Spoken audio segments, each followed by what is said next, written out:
Hello tout le monde, j'espère que vous allez bien. Comme vous voyez, c'est un vlog. On est dimanche 9 mai. Et du coup, j'ai prévu de vous faire un petit vlog pour mon dernier et ultime rendez-vous important pour les États-Unis, c'est-à-dire mon rendez-vous à l'ambassade américaine.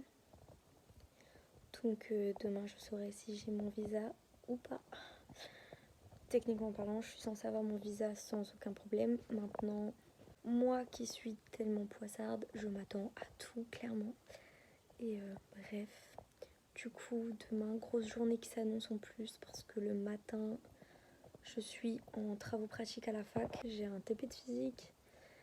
Et du coup, grosse journée qui s'annonce parce que du coup, demain matin, il faut que je me lève pour aller en cours. Et j'ai rendez-vous à 14h15 à l'ambassade américaine. Donc du coup je vais vous faire ce petit vlog tout simplement pour vous montrer du coup ma petite journée de demain et surtout à la suite je vous expliquerai tout en détail comment ça s'est passé, les questions qu'on m'a posées, etc. Donc voilou. Du coup sur ce je vais essayer de dormir parce que clairement je sais pas si ça se voit mais je suis cernée à mort. Ça fait genre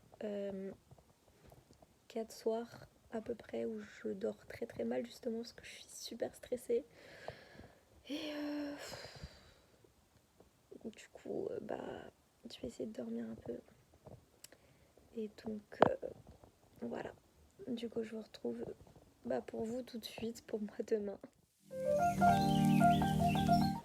Hello, du coup ça y est, là il est 7h.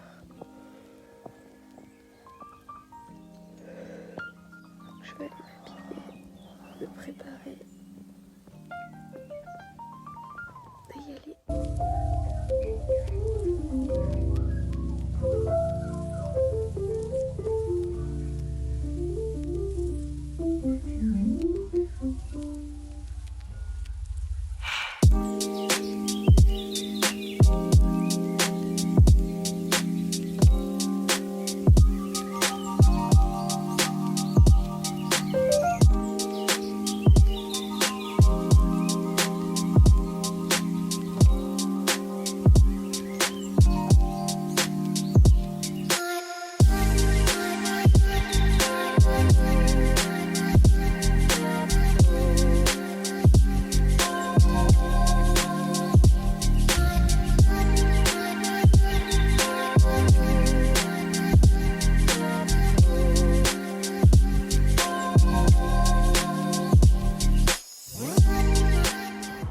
Donc là, ça y est, je suis sortie de chez moi. Il est actuellement 8h10. 8h10. Là, donc je vais prendre mon bus pour aller à la fac. Je fais mon TP à la fac. Je finis à midi. Et donc du coup, à midi 17, je crois, j'ai mon RER. Donc ça veut dire il faut à tout prix que là ce matin avant d'aller en cours j'aille récupérer mon ticket pour être tranquille après et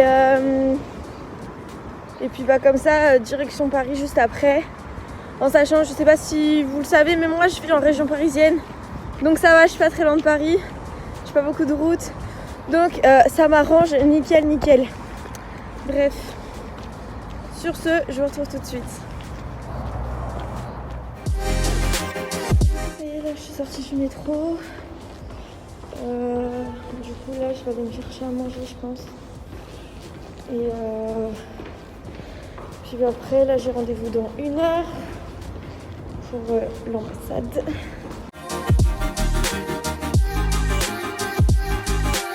Bon, écoutez, ça y est, je suis sortie de l'ambassade. C'est assez impressionnant, mais je vous en parle plus tout à l'heure.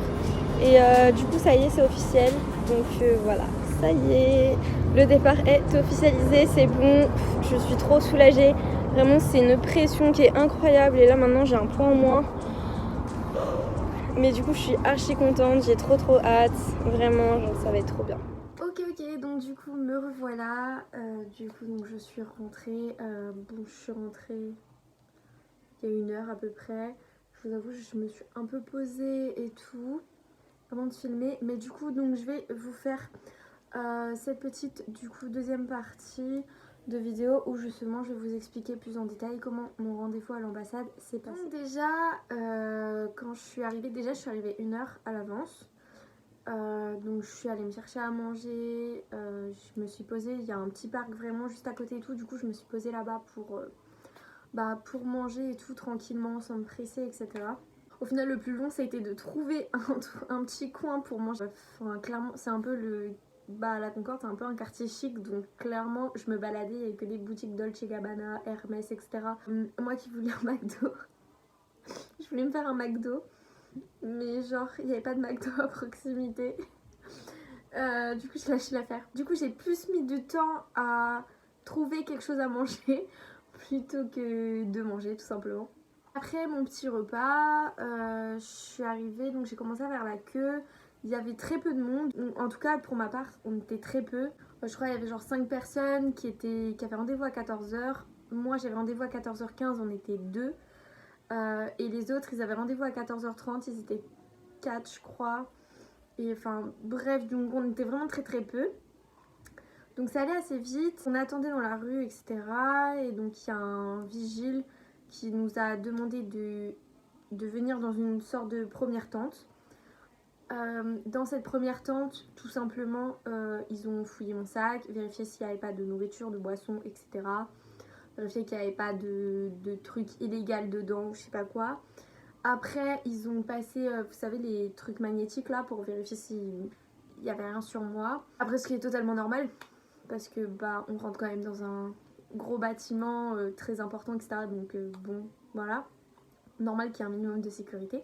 Donc ensuite, on passe le petit portique, on rentre dans une petite pièce. D'autres vigiles nous demandent notre sac. Ils vont enlever tout ce qui est équipement électronique. Donc moi, pour ma part, on m'a pris donc mon téléphone. On m'a pris ma calculatrice, j'avais aussi mes cigarettes et mon briquet dans mon sac, donc ça c'est pareil, on me l'a mis à part. Après donc on m'a redonné mon sac à main avec du coup mes papiers dedans dont j'avais besoin. Une fois qu'ils ont retiré les objets, on va dire, qui sont interdits à l'intérieur même de l'ambassade, ils m'ont donné donc un badge qui me permet justement de récupérer mes affaires après.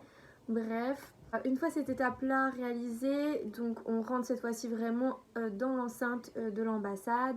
Là, moi, il y a un premier vigile donc, qui m'a dirigée vers un premier bureau.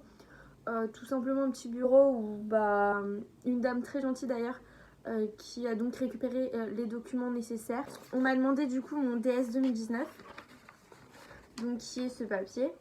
On m'a demandé donc forcément ma photo visa et mon passeport et aussi la preuve de mon sévice, enfin la preuve comme quoi j'avais bien payé mon sévice, comme quoi j'avais bien payé les 350 $. Donc du coup voilà, ils m'ont juste demandé ces 2 papiers. Après bien sûr avec moi, je vais vous dire les papiers que j'ai en plus pris avec moi. Tout simplement parce que moi on m'a rien demandé de plus. Mais par contre, on peut vous le demander. Donc c'est pour ça que j'ai tout pris avec moi.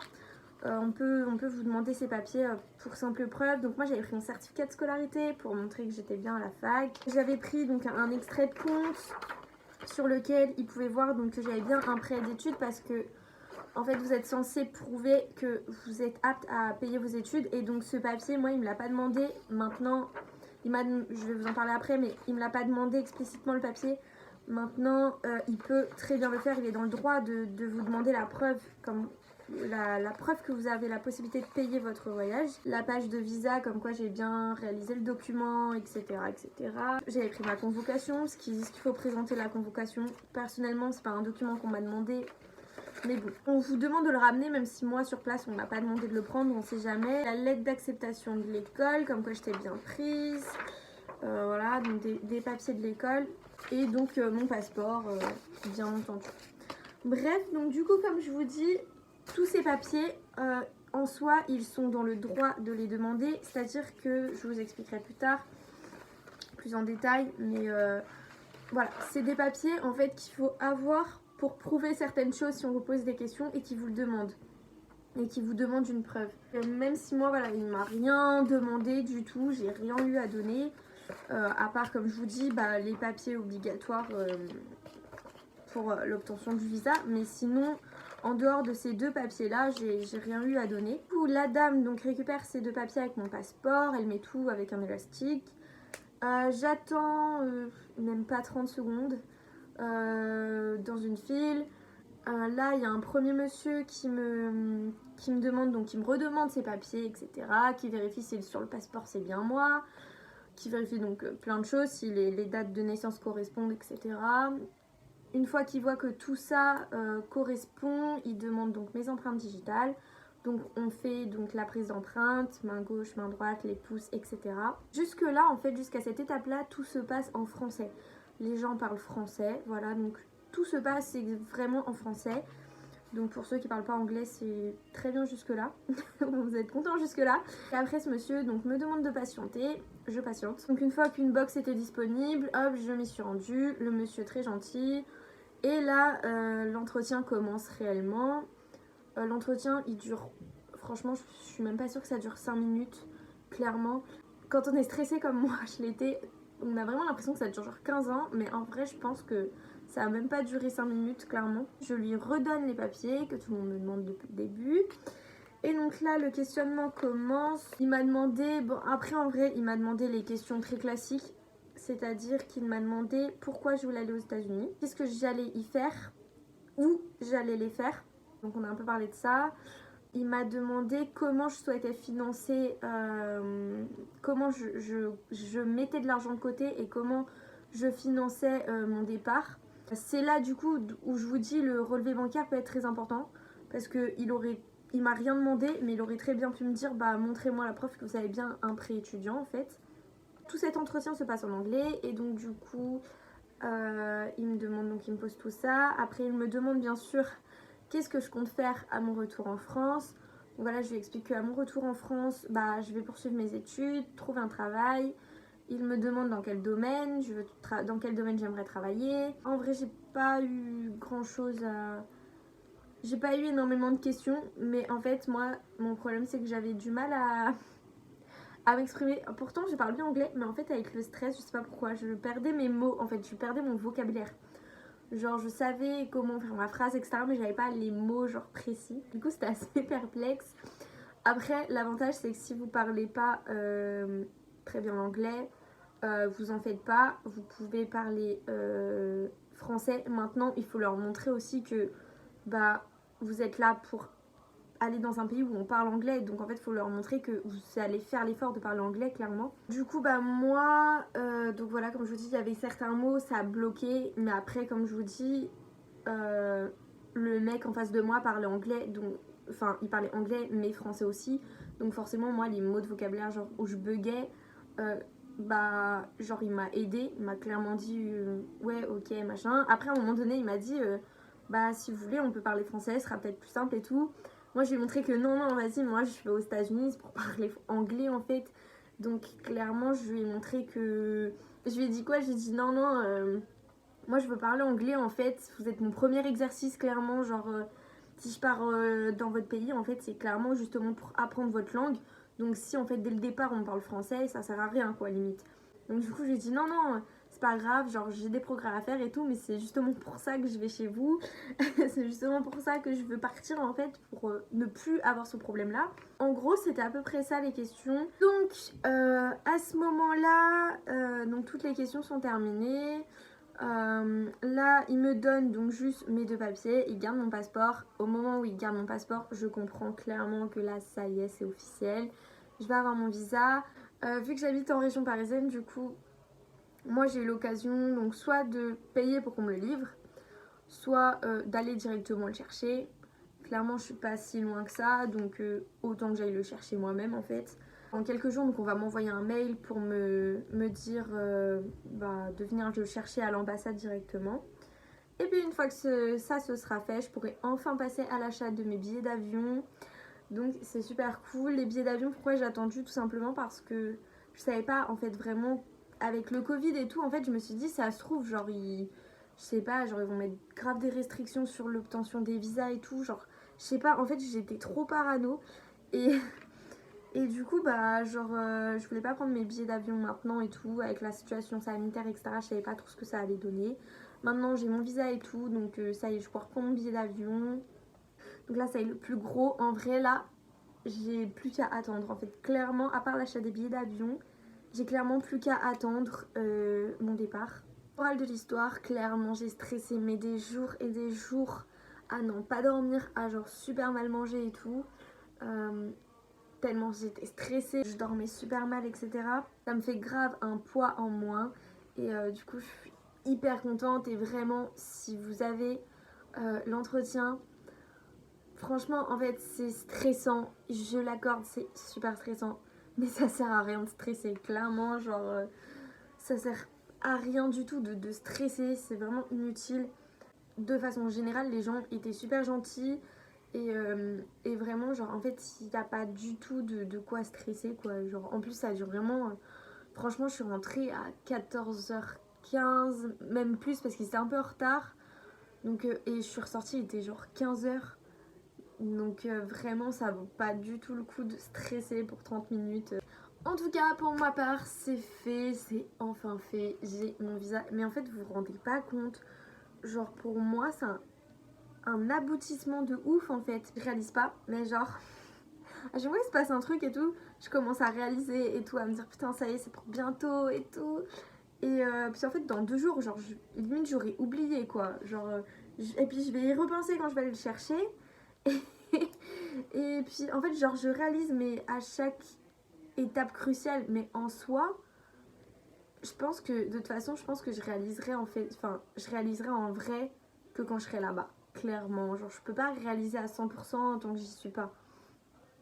C'est pas possible en fait de réaliser que je réalise mon rêve justement. Et là je viens de passer à la dernière grosse étape. Maintenant la vraie dernière grosse étape, clairement c'est le départ. Mais c'est même pas une étape ça, c'est genre le début de tout, tu vois.